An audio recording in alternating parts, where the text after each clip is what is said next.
क्या आप जानते हैं कालिया नाग मर्दन का असली रहस्य क्या था? जब श्री कृष्ण ने कालिया नाग का उन्होंने मर्दन किया था। कालिया नाग ने तो वैसे आतंक मचा रखा था, यमुना के पानी को जहरीला करके लोग वहाँ के मर रहे थे। श्री कृष्ण लीला रचते हैं कि वो कालिया नाग से उनका युद्ध हुआ।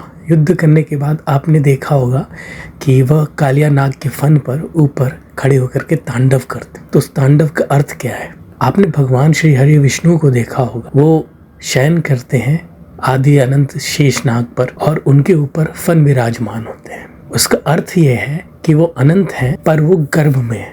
आपके जो नाभि स्थान है जहाँ आत्मा का वास होता है, श्री हरि विष्णु आत्मा है, वहाँ वास करते हैं। आपके शरीर की शक्ति है, ऊर्जा है, परब्रह्म है, वो वहाँ वास करते हैं। आपने देखा होगा भगवान शिव को, उनके गले में सांप होता है, वासुकी। उसका अर्थ ये है कि जब ये आत्मा ऊपर से निकलती है योग द्वारा, आज्ञा चक्र कहते हैं, आज्ञा चक्र में पंचमुखी होते हैं वो, जिन्हें महाशिव कहते हैं।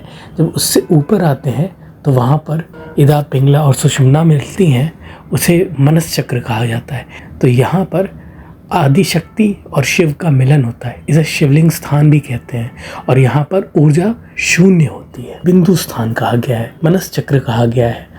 इस स्थान पर शिव एकाक रूपी में वास करते हैं, जिसका अर्थ है 21 ब्रह्मांड के अंतिम द्वार शिव और शक्ति हैं। इसके बाद परब्रह्म, आपके शीर्ष कपाल के ऊपर जो चक्र है, परब्रह्म का स्थान है। फन पर उन्होंने नृत्य किया था, उसका अर्थ ये था काल पर विजय प्राप्त करके महाकाल स्वरूप के आगे तांडव किया था उन्होंने, कि वो परब्रह्म का स्वरूप था फन के ऊपर। कुंडलिनी चक्र देखेंगे तो उसमें 2 नाग होते हैं, एक इदा नाड़ी में, एक पिंगला नाड़ी में। जब दोनों मिलते हैं वो शिव शक्ति कुंडलिनी की शक्ति होती है।